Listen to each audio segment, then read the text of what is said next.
ജാസ്മിനും ഗബ്രിയും big ബോസിലെ lover ട്രാക്കാണെന്ന ആരോപണം തുടക്കം മുതലേ ഉണ്ടായിരുന്നു. ഇരുവരുടെയും സൗഹൃദം വളരെ പെട്ടെന്ന് വൈറലായതോടെ അതിനൊപ്പം നെഗറ്റീവ് പ്രതികരണങ്ങളും വന്നു. പിതാവ് ശക്തമായ രീതിയിൽ താക്കീത് നൽകിയിട്ടും ജാസ്മിന് ഗബ്രിയുമായി കൂടുതൽ അടുപ്പത്തിലാവുകയാണ് ചെയ്തിരുന്നത്. എന്നാൽ ജാസ്മിനെ ആ ബന്ധത്തിൽ നിന്നും പൂർണ്ണമായും പുറത്ത് കൊണ്ടുവരാനുള്ള ശ്രമത്തിലാണ് മാതാപിതാക്കൾ. കഴിഞ്ഞ ഫാമിലി എപ്പിസോഡിൽ ജാസ്മിന്റെ വാപ്പയും ഉമ്മയുമാണ് എത്തിയത്. ഇരുവരും കയറി വന്ന ഉടനെ ജാസ്മിന്റെ കഴുത്തിൽ ഒരു മാല ഇട്ട് കൊടുത്തിരുന്നു. അവളുടെ കഴുത്തിലുള്ള ഗബ്രിയുടെ മാല ഊരി മാറ്റുക എന്ന ഉദ്ദേശത്തോട് കൂടിയായിരുന്നു മാതാപിതാക്കൾ അങ്ങനെ ചെയ്തത്.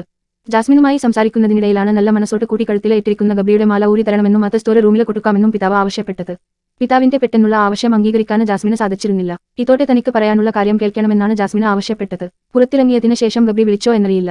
ഇവിടെ ഒറ്റയ്ക്ക് ഉണ്ടായിരുന്നപ്പോൾ ഒരു ആശ്വാസം ഇതായിരുന്നുവെന്ന് ജാസ്മിന് പറഞ്ഞു. അതൊക്കെ ഇവിടെ പറയണ്ട, പുറത്ത് വന്നിട്ട് സംസാരിക്കാം. ഇനി നിന്റെ കൂടെ എന്തിനും ഏതിനും ഉമ്മയും വാപ്പയും ഉണ്ടെന്നാണ് ഇരുവരും പറഞ്ഞത്. ശേഷം പിതാവ് തന്നെ മക്കളുടെ കഴുത്തിൽ നിന്നും മാല ഊരിയെടുത്തു.